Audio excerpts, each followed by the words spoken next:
Welcome into Rounding the Bases. I'm Joel Goldberg, and my guest this episode, Kemet Coleman, a.k.a. Kemet the Phantom. How's it going? It is going, and, well, I've been wanting to do this for a while, Kemet, and, you and I have gotten to know each other a little bit. I think I want to do it for a lot of reasons. One, selfishly, I'll say I love your music. I love the music of the Phantastics. Word. It's something, and we'll talk about that as we go along, that I think everyone should experience, and I think that everyone would enjoy because you guys really can't be labeled any type of genre. That's true. So we'll get to that in a moment. But, and I like asking this question to people that don't just have one specific title. Mm-hmm. How would you describe yourself? Like on a broad scale, I would just say I'm a vessel. Ooh. I did not expect that. Yeah. Explain. Well, I don't really see myself as someone that creates anything. I like to allow things to happen. I try to put things in place to make things happen. I'm much better at putting puzzle pieces together than creating a puzzle. So how much are all of those pieces a part of who you are? All of those pieces are definitely kind of a expression of a certain goal that I have in mind, and that goal being to bring people together. So would it be fair to call you an activist? I would say I'm very active. That's true. I don't really label myself. I think other people should label you as that. I don't know if you should. If one should label themselves as an activist. Well, I think anybody that brings people together is an activist in some form or another, because they are leading others to activity. And I think one of the beautiful things about music, all types of music, by the way, is, and it's very similar to what I see in sports, it brings people together. I talk so often about the feeling in Kansas City when the Royals won in 14 and 15. Yeah. To have 800,000 people in one place celebrating not even so much a team, yes, a team, but a city. Exactly. And a region. How much do you feel when you're making music, when you're performing, do you feel that? Well, I think that's the ultimate goal for me, is to create scenarios that inspire and motivate people to do that. The idea of sharing stories is pretty much paramount to what I try to accomplish as a musician. You are, as a musician, again, I'll make the comparison, you're a storyteller, which is what I am as a baseball broadcaster. Yeah. And people say to me all the time, oh, you get to go to baseball games, you get to interview this, you get to meet that person. And that stuff's all great. I love going to the stadium every day. But what I do more than anything, really, it's two things. One, I tell stories. And two, I build and sustain relationships and then tell those stories. Yeah. That's pretty much what you're doing, right? That's exactly what I'm doing. And I've been on that grind for a pretty long time. And, it's to a point now where, I've planted so many seeds for these, scenarios to blossom that now the struggle is finding the time, finding the energy, finding the creativity to nurture them. I want to talk about you as a businessman and an entrepreneur. And I don't know if this is right or not, but when I think of Kemet Coleman, I think of that. I think of the entrepreneur. I think of the guy that's getting stuff done here in Kansas City. Yeah. When I think of Kemet the Phantom, I think of the entertainer. Is that fair? Yeah, that's it. Yeah. You're not walking into business meetings saying, "Hey, I'm Kemet the Phantom." Sometimes I am, but mostly if it works. Yeah, if that's why they call me in the meeting, then yes. But otherwise, no. It's definitely, there's a code switch there for sure. Okay, so let's talk about Kemet Coleman, the businessman, the entrepreneur. Tell us about the endeavors and what you and your wife are doing, and really why that is so important. Like you said earlier, I'm an urbanist, so I'm very fascinated with the built environment, meaning streets, infrastructure, transportation, all of the things that kind of connect us geographically with human nature. And so I'm curious to know like why we interact differently in different spaces, why we find spaces beautiful, why we find some ugly, why we don't care for some spaces and care for others. And as an urbanist, I was very interested in finding different ways to create opportunities for entrepreneurs in the inner city. And so, we looked at some buildings all around town, found a different couple places that didn't work out. But then we found a building, and then we opened Ma Salon Studios, which is kind of a blend of both of what we do. As a hairstylist, knows that industry through and through. And me as an urbanist, I bring to the table the idea that not only are they hairstylists, but they're also entrepreneurs, and they should be treated as such. And these entrepreneurs deserve to be, deserve to not only do what they do best, but do it in their own city, in their own community, instead of in the suburbs, in the outskirts, where people have to, drive long distances to go to work, and in spaces that are often void of, the same character that the urban spaces have. So that's kind of where we are. And so we started Kansas City's first urban co-working space for salon professionals. Back again to being that vessel. Yeah. So how much of a blend is there between your music life, your entrepreneur life, what you're doing with your wife, and everything that you're accomplishing here in the city as an urbanist? It's all connected in my eyes. At least for me, because these are all the seeds that I planted, and they're all, I feel like they all share kind of similar roots, or at least their roots are intertwined. So it could be, I try to break my day up into 3 different parts. And the first, first and foremost, I'm a dad. So I've got my 3 kids and make sure they're getting ready. But then, the next, the first third of the day really is at Moss, making sure our owners and tenants have everything that they need to succeed. And then the next half would be, next third rather would be music. And that's where I either make a beat or, record a song or just listen to music. And then the last half would be new business. And that's where I focus on kind of building, the pipeline for the future, what's next for me. How much does the music and your exposure there open up doors for you and getting into places maybe that others don't? I would say it opens up a lot of doors. I think it opens up many doors. Some of those doors are worth walking into, some are not. But I do feel like my music is definitely taken me to the next level when it comes to, entrepreneurship. People, especially with Moss and the way that it's taken off so far, a lot of times musicians don't realize that they're actually, or they probably should be, entrepreneurs.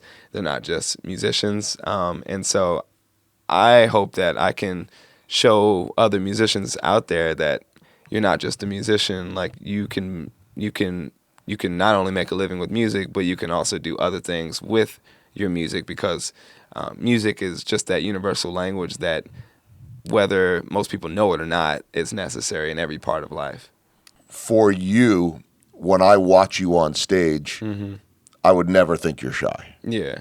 I would, and I don't know if you're introverted or not, I'll let you answer that, but how do you get that energy, or where does it come from on stage, and how similar is that when you go into now a business meeting? The energy comes from just the vibrations coming from the music. So the band has a lot to do with that. And it's nice because, when we hit a certain point, when I call it the wall of sound happens, then it's like time is not a thing, and then it's like complete freedom at that point. And it's really just an adrenaline rush. And that's why I think, the Phantastics have been around for 10 years, is because we have made it a point to give musicians that adrenaline rush that, you might not find in a lot of gigs, because for a lot of people, their background music. And we kind of refuse to be that. I mean, we can be that. We're good at that. But it's like, that's just not our lane. I may not be an expert on building cities and infrastructure, but as a guy that travels the country for baseball and is now officially, as of July of 2019, been to all 30 stadiums, Nice. it is doable. Yeah. There are some cities where you see that nobody's around, and there are others where, there's a scene, there's a party before and after games, and it's not just in a parking lot. Yeah. It's bouncing around the different establishments and, little parking lots where people are here, and it's really no different. Yeah, totally. It can be done for sure. Okay, before I get to what I usually do is my 3 baseball-themed questions, and then I've got 4 questions to round the bases to end it.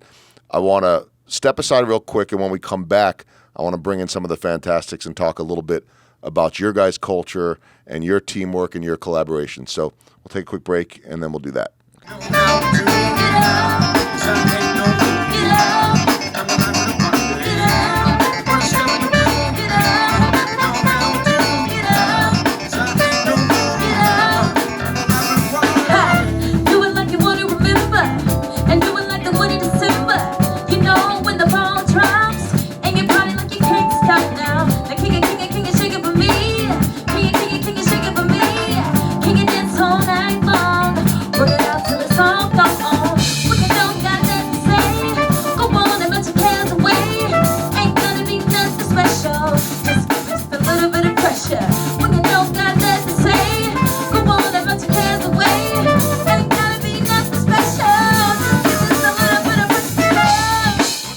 Okay, so we've got most of the Phantastics here.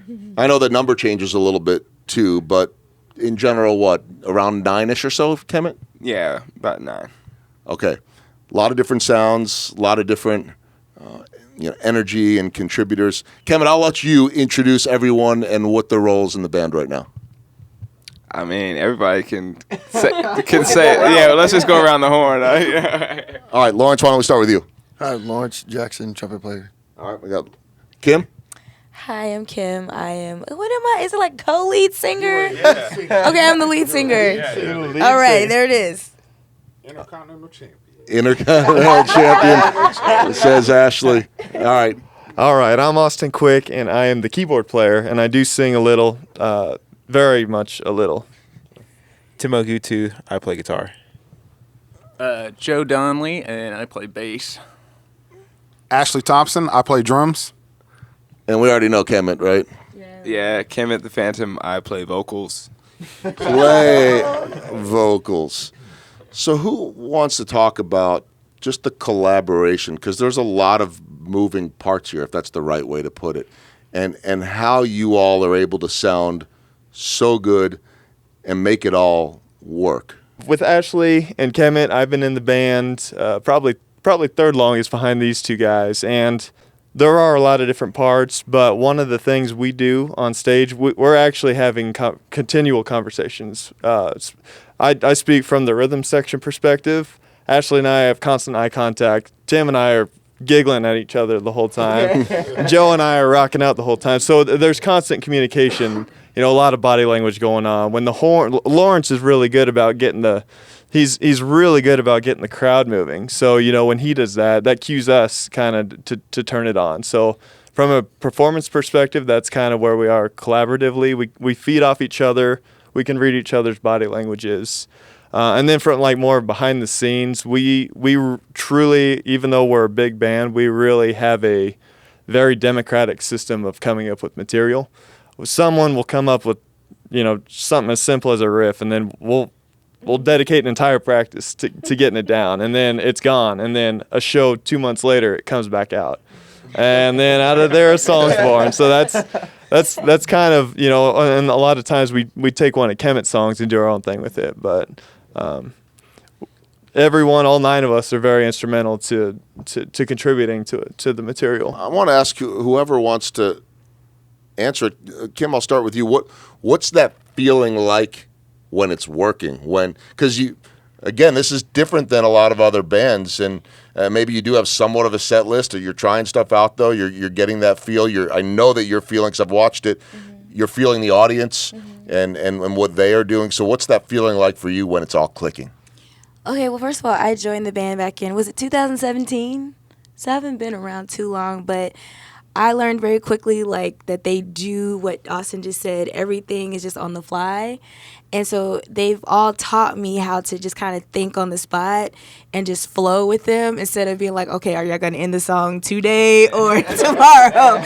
But it really challenged me to, think on the fly, be creative and match everyone. And so now it just feels like riding a bike. It just feels free. We could just go on and on. At first I was like, oh my God, I just hope they end the song right now because I don't know what else to think of as far as like a run or what to say. But it's like, it's so good and it's so freeing, and it's just a great opportunity to, first of all, play with musicians that can just go. Like, there's no limit, there's no boundaries, and so it just feels like we can go on. We can literally go on and never end, and it feels like we're not even at a gig. Joe, let's get you in on this since you're the newest one. Come on over here, and I want to ask you what it's like to join a team like this.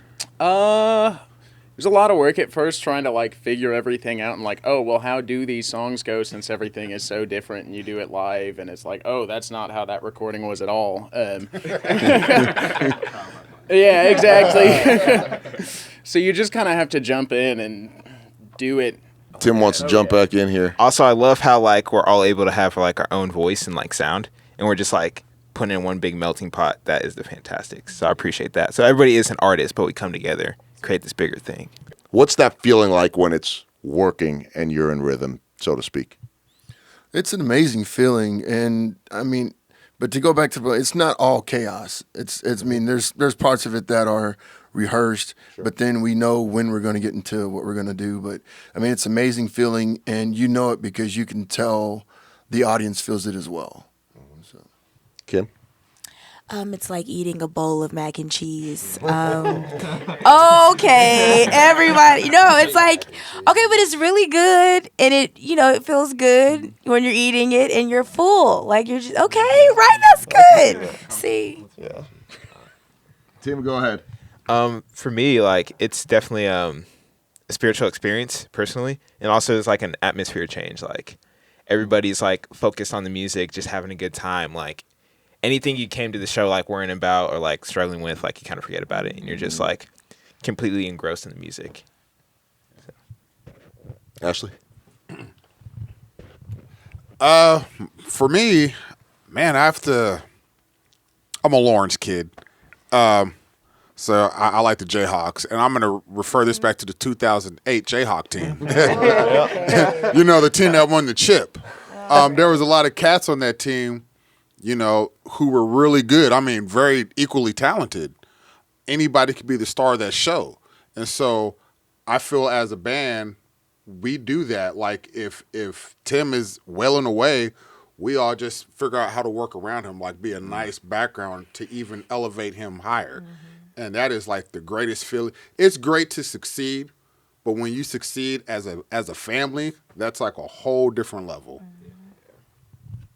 Just to follow up on that real quick, and then Andrew will go to you, but do you always know who it's going to be? Are there nights where you're like, whoa, he's really feeling it?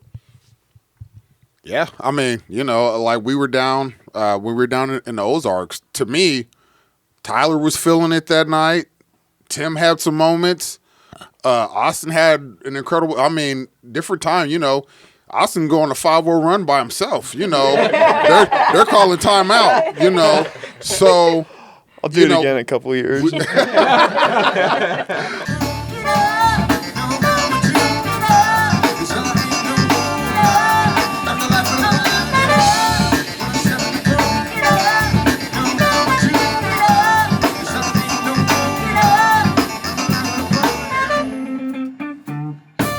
All right, so thanks to everyone for being involved there. Now let's start to wrap things up. And first off, I want to ask you my baseball-themed questions. Professionally speaking, whether it's music, business, both, wherever you want to go, what's the biggest home run you've hit?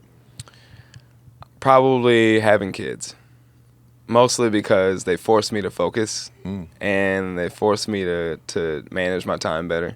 I'm glad that that's the home run, not the swing and miss. By the way, that would really be complicated. What's the biggest swing and miss you've taken, and what did you learn from it? I would say the biggest swing and miss that I took was thinking that I would fit into into a corporate environment.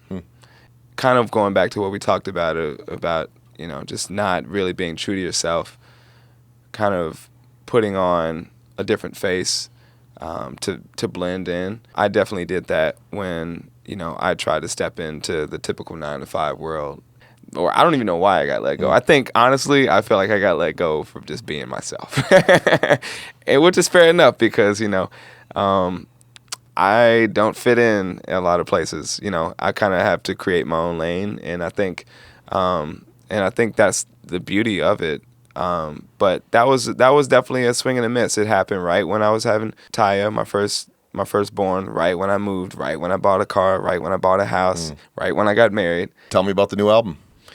The new album is called Electric Park, and there's a lot to talk about it, but it's basically a concept that's loosely based on the old theme park here in Kansas City called Electric Park that was founded down in the East Bottoms.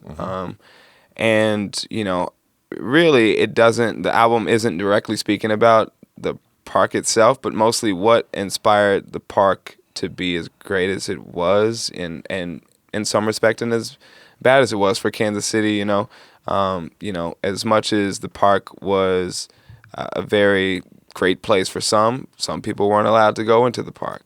Some people were not treated as fairly, and it kind of is a culmination of what makes Kansas City notorious. Everything from the booze, all of the vices, all of the things in its historic nature that made it Kansas City.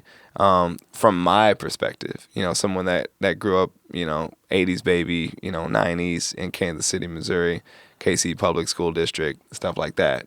So really, it's kind of my perspective on what made Kansas City notorious. Question the walk-off question, and I think it's more important than anything you're doing in terms of music, but being the urbanist, being everything that you're trying to do within the city and beyond, where do you want to see things go in terms of what you're doing and the impact you can have 10, 20 years down the road? As far as Kansas City goes, for sure, and it's kind of where I fit in, I would like to see the city keep embracing, its fascination with itself, its love for itself, but really just kind of dig deeper, maybe get past this honeymoon phase of ourselves and just really showcase ourselves in a way that's a bit more creative, kind of like what you see in bigger cities where in New York, you see New York in 50 different perspectives, not just like one perspective. And that goes for photography, that goes for videography, that goes for music. And that's kind of what I was trying to do with Electric Park is, take something from history and recreate something new, make something new that is, a detachment from the past, but also completely tied to it, because that's kind of what I feel like our life is. The past isn't really the past. The future isn't really the future. The only thing that exists is right now, and right now came from the past. And so I think that really just showcasing ourselves in multiple different ways, just really being true to ourselves, but also as creative as possible, and really being open to new ideas, fresh ideas that are homegrown. I'm starting to see that a lot with the younger generations. I mean, my generation too, and obviously like everybody that grew up in Kansas City. But I'm really impressed with what's happening from the entrepreneurial landscape in Kansas City, especially with access to the internet, access to cameras and phones and connectivity and stuff like that. It's really cool to see. So I'm more inspired by them. It's fun to watch, for sure. I always say that, I came to this city in 2008. It's very much home. Don't really ever envision leaving. This is a totally different city in 2019. I agree. Than it was in 2008. I agree. And I can make that comparison just because, usually you see these things developing slowly, but having arrived here at a certain point and not having always been here, I know what it looked like then versus now, which is really cool. We'll wrap it up, but how can people find you and also the Phantastics? I'm not going to promote any shows coming up because with the beauty of podcasts, somebody might be listening to this a year after that we have done it, but they could certainly find you guys on social media. So how can they do that? Yeah. For my solo material, just look me up, Kemet, the Phantom, Kemet the Phantom. And then the Phantastics is spelled with a PH. So look us up. We have a website called Phantastic.com. And then KemetThePhantom.com is another one. And then for Mossalon Studios, just to plug that, MossalonStudios.com. Spell that for me. MOSS Salon Studios. Perfect. Well, I'm glad that we finally got the chance to do this. Congratulations on the new album, and I know a lot more good things to come.